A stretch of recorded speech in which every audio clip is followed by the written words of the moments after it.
This is video on kinematics of particle. It is 8th video in the series, and here we are going to use work energy principle to solve problems on kinematics of particle. Now, when you are doing problems, this is second video. So there is one more video which is part 7. So it would be good idea to look at video 6, I mean part 6, part 7, part 8 sequentially to get the full dose of the thing, and there is going to be third video part 9 also, which you should see after this, so that you will get the full idea of this work energy principle. Now the equations which we are going to use here are discussed in part 6. Okay, have a look at the statement of the problem. It says 10 kg block is released from rest. Let's see. Here's a block. It's released from rest on the horizontal surface at point B, where the spring has been stretched a distance of 0.5 meter from its neutral position A. Let's understand this problem properly. This block is attached to a spring which is fixed here.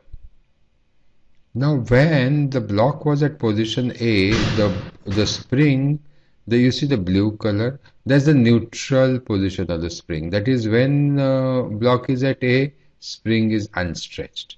When I take this block at B forcefully, the spring gets stretched, and they are saying this distance between A and B is 0.5 meter. And they are saying neutral position A means when block is at A, spring is not stretched at all.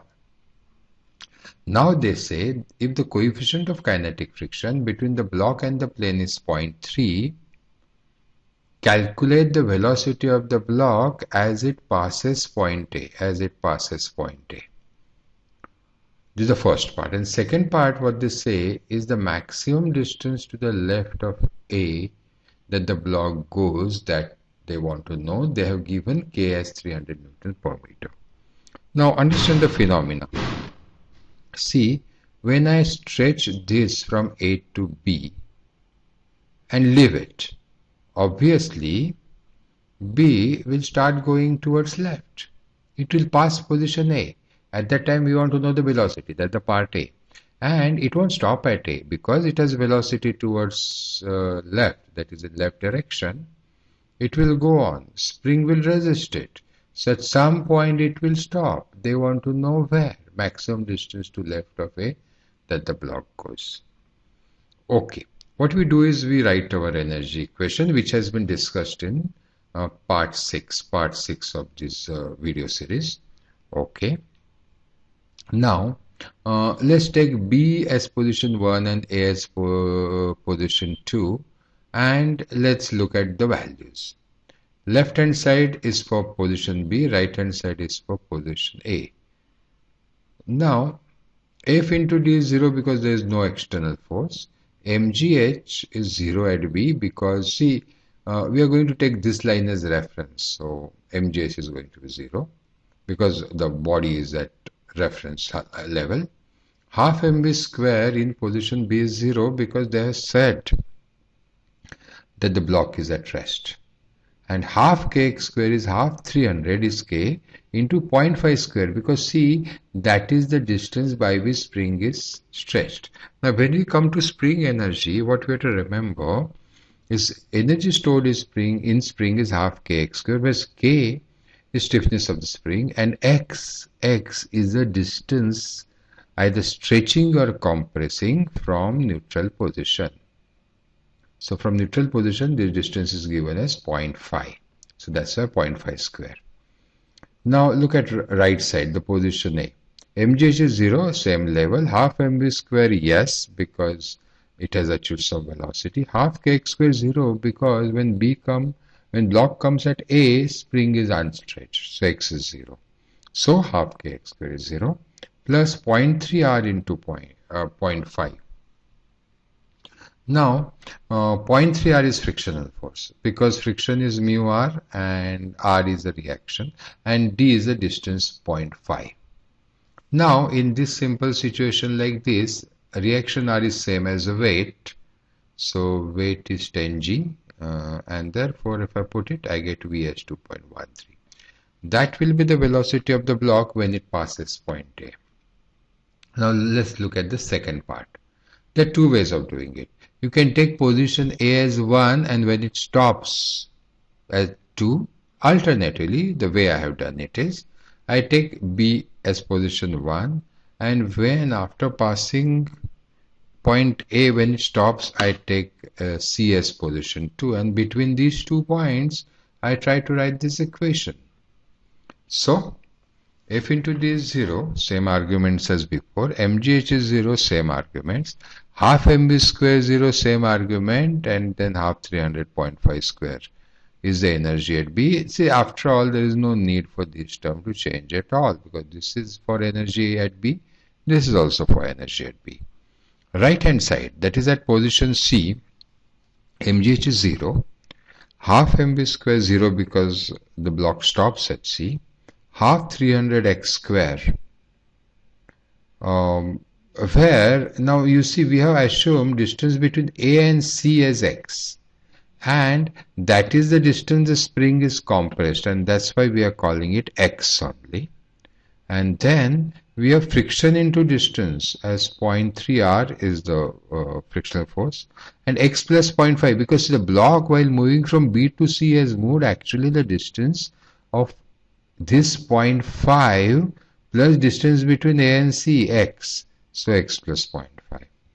And now knowing r, we can easily work out x, though it's a quadratic equation, but that's not a big deal. You get x as 0.314 meter. That is the distance from A on its left where the block will stop. Okay. Look at the next problem. It says a block of mass 5 kg resting on an inclined plane is released. The block, after traveling a distance of 0.5 meter along the inclined plane, hits a spring of stiffness 50 Newton per centimeter. Find the maximum compressional spring, assuming the coefficient of friction between the block and the inclined plane as 0.2. Okay, situation is similar, except that the block is on incline. And by the way, this angle is 30 degree. Not mentioned here, but this angle is 30 degree. Alright, so what they are saying is block is released from here. Here is the spring. This red is a neutral length of the spring. Because block comes and hits here, it goes down and it compresses the spring by x. So what we are going to do is take this as position 1 and when it stops as position 2 and write energy equation as before. So that will be F into D, which will be 0. Now you see, we'll take this position when it stops as the reference level. Then this position is this distance sine 30. So 0.5 plus x sine 30 is this height. That will be h and mg is 5g. Then half mb square 0 because block is at rest, and half kx square 0 at this position because when the block is at this position, spring is untouched and therefore neutral, and therefore x is 0. Right side, when spring comes here, mgh is lost, so mgh is 0. Half mb square 0 because the body stops. Half kx square is half 1500 into x square, where x is the compressing of the spring. Note that we have taken k as 1500 just for the units. It's 15 Newton per centimeter. The rest of the things are in meter. So it's 1500 Newton per meter. So it's half kx square plus friction into distance. Distance is x plus 0.5. Frictional force is mu r. And mu is 0.2, and for inclined plane r will be 5g cos 30, and therefore if you put it here, you solve quadratic in x to get x as 11.5 centimeter.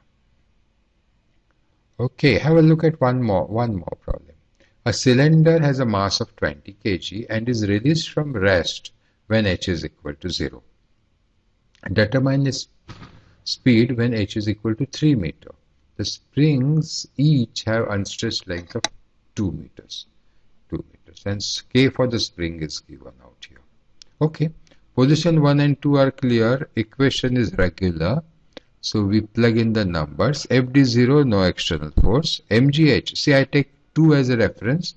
So in position 1, obviously it is potential energy, which is 20 G into 3. 3 is the height. Half mv square 0 because it doesn't have velocities at rest when it is at this level. And at this level, the spring lengths, see spring lengths will be 2. Springs are unstretched. That's what they have said when its length is 2. Therefore, half kx square is 0. On the right side, mgh is lost. Half 20v square exists. Half kx square is half. 40 is the spring constant. 1.6 is the stretching of the spring. So this you get from Pythagoras. The length of the spring is 2 square plus 3 square under root. That is 3.6. That is 1.6 beyond 2. And therefore 1.6 square. And 2 spring, that's why twice. And here there is no friction, so friction into distance is 0. So only unknown is v, which is not difficult to find, and we were asked the velocity. So this is how you are using this one single equation in solving the kinematics of particle problems. Thank you.